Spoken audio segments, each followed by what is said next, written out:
Hi guys, it is the 7th of July. Wow. July 2025. And it's about 8:30, 8:20 p.m. here in Byron Center.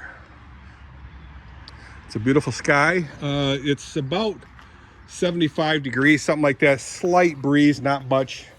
I'm going to see if I can fire this thing up, which I'm going to highly doubt. So I'm not going to show you how I do it. Let's make sure it's in neutral.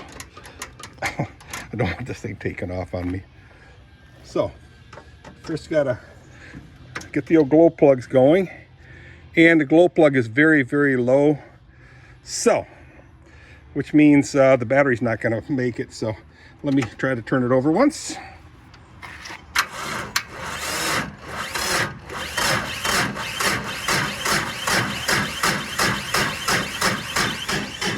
Is that going to start? I don't think so. It's not turning over fast enough. I'm afraid. So I'm going to have to hook up my... This battery is less than a year old, I believe. So why come is it in such bad shape? I don't know. Coyote.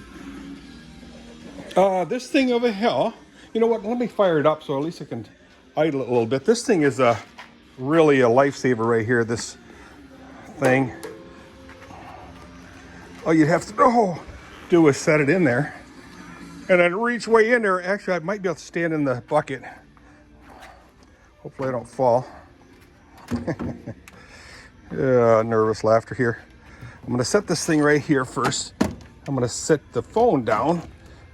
The camera. You're not going to be able to see what I'm doing. However, you'll see me doing something. So basically, I'm going to hook up that. You guys going to be okay right there? You guys going to be okay? I think so. Anyway, let's hook it up. I'm going to fire this thing up and let it idle. Why? Battery's junk. Like I said, this jump pack is a lifesaver. It's bailed me out on many occasions.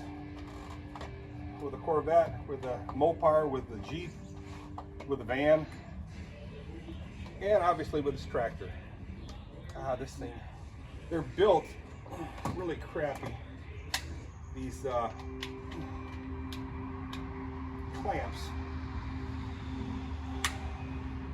I'm sure are Chinese. All right, let's fire it up. Now you hear the difference in the rotation of this thing. I'll reheat the glow plugs. Peekaboo. Double check, make sure it's in neutral. Yeah,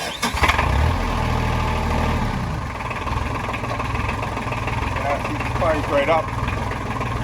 I'll give a new battery for it. I think it has something to do with the cranking pump, the cranking amps.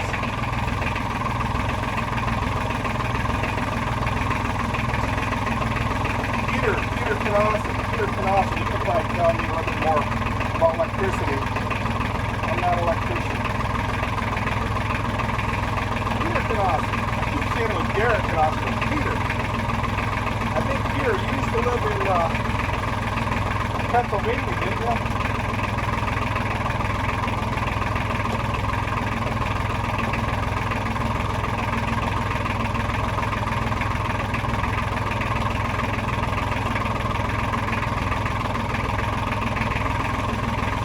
What I always do is every time I use this thing, I plug it in. Keep it charged.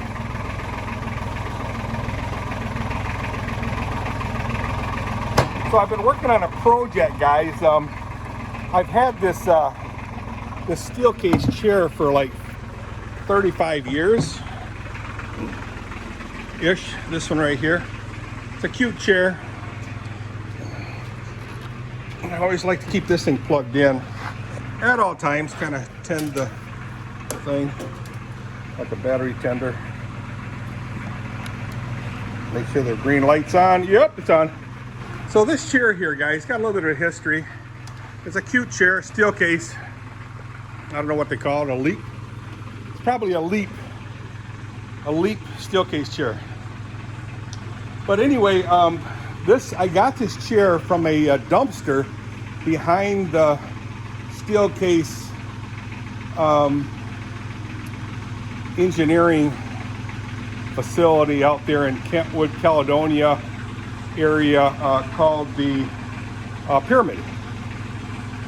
And somebody kind of yelled at me, but I told him to go fly a kite because I don't care. This thing was taken out of the burn pile or whatever, burn test unit, Atwood. It's kind of cool.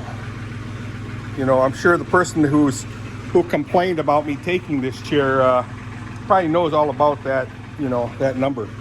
So anyway, what happened was this boss right here, horrible design. As you can see, the corners there are very sharp.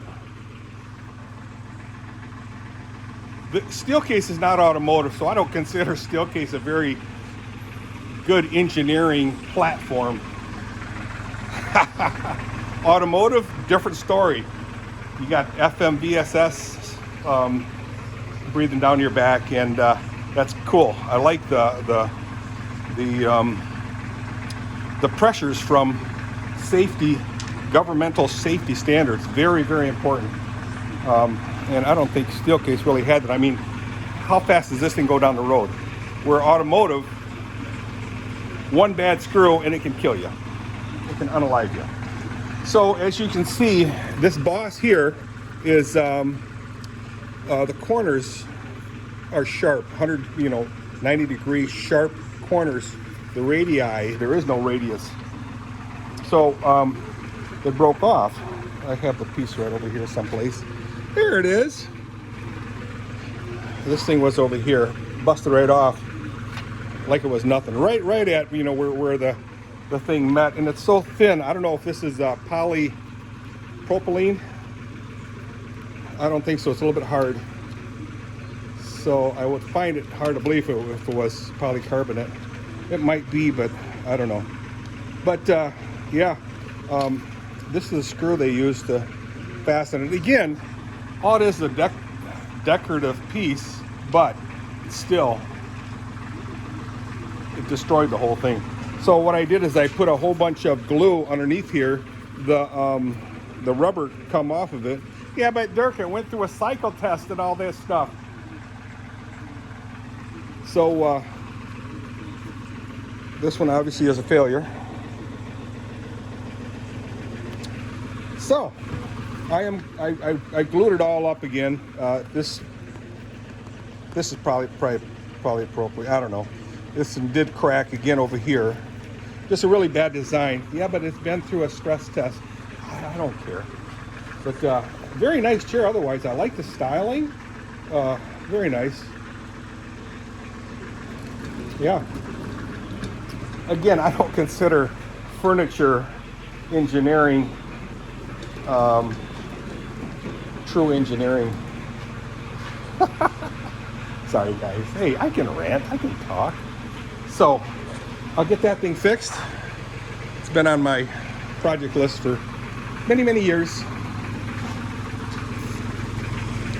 These chairs here, again, probably Chinese, as you can see. And that's not a whole lot of years of wear, guys. Even the bottom busted, was that made by Steelcase? If somebody said, yeah, I wouldn't, not surprise me. Why are you so hard on Steelcase? I don't know, I'm just joking, guys. Don't take anything I say personally. This one here, I actually had to put steel in here, screwed them all in there. You can see here, added steel there, added steel there.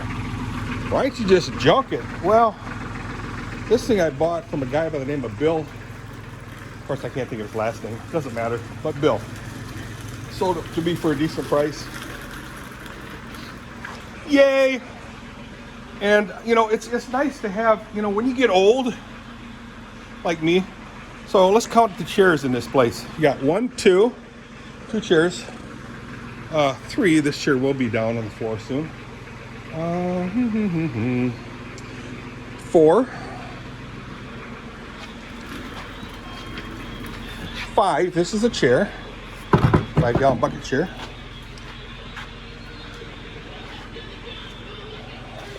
Scrap Captain Jack's drum set. Chair number 6. Yes, it's a drum set, guys. Complete drum set. Chair number 7. And those are the chairs that I see. Oh, 8. So I got 8 chairs around here so that if I walk from point A to point B to point C, I got places to sit and catch my breath. Yeah, it's a tough world in this great United States of America. Let me set you up so I can run the tractor in. You want to watch? I had a really productive day, guys. I feel pretty good. I did go to sleep at a decent hour. SK, this is a nice tool, SK. The reason why I started buying SK is because my brother Willie started buying SK stuff. So I have a lot of SK, a lot of Snap-on, a lot of Craftsman. I got all kinds of tools. Milwaukee is my go-to, as far as I'm concerned, industrial standard cordless stuff. Hang on, let me put the tractor in.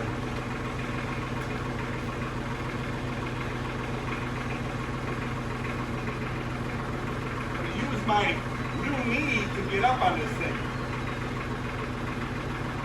Check that out, guys. Check that out. Yeah, baby.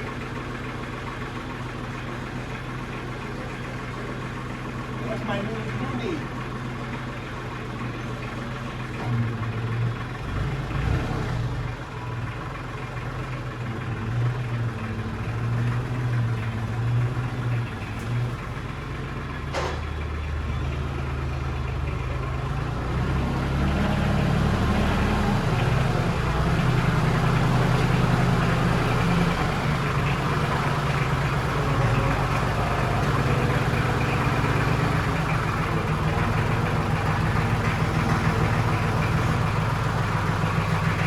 So I keep this thing up in the air so I have access to this hood, easily pop it open.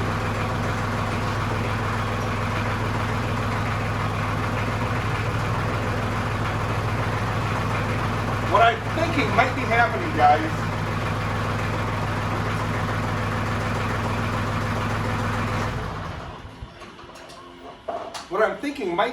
to this tractor is there's a drain in the on the battery, even with the key off. I mean, I have that problem with my Jeep, my van, my Corvette, my Mopar. I don't know about the MGB yet, but so that's 4 vehicles right there. Well, including the tractor, that's 5. That I have disconnects on the battery, so that when I shut the vehicle off, I disconnect the battery. And then bingo bango, everything is cool. Everything is cool. So I keep this thing up nice and high so I have easy access. Check this out. See? I get right up in here. Easy access to the battery, and I'm standing right here. See that? Ta-da. Anyway. So yeah, there's something going on. And then I'll somehow figure out a disconnect that I'll put over here someplace. Battery disconnect way over here. Bing, bing. So it'll be pretty heavy cables from the battery, and just one side, probably the negative side. I don't know. Somebody said negative side is when you need a disconnect.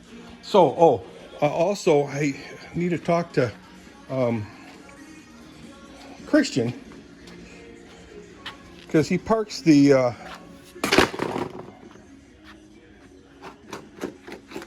I had to use this thing here. This thing is, wow, I'll tell you what, very useful to me.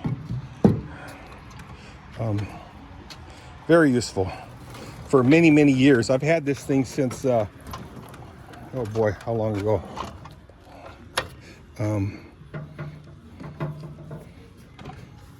I've had this thing since living on Broadmoor.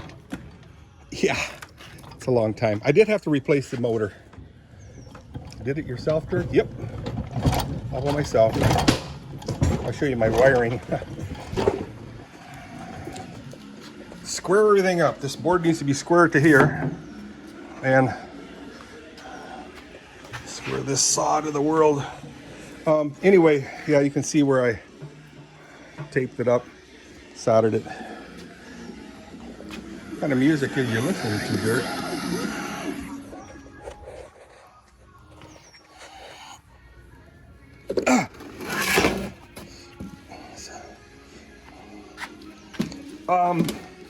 I want to show, oh, hey, I'm going to shut this video off. I'll talk to you guys momentarily because it's way too long. See you guys, bye.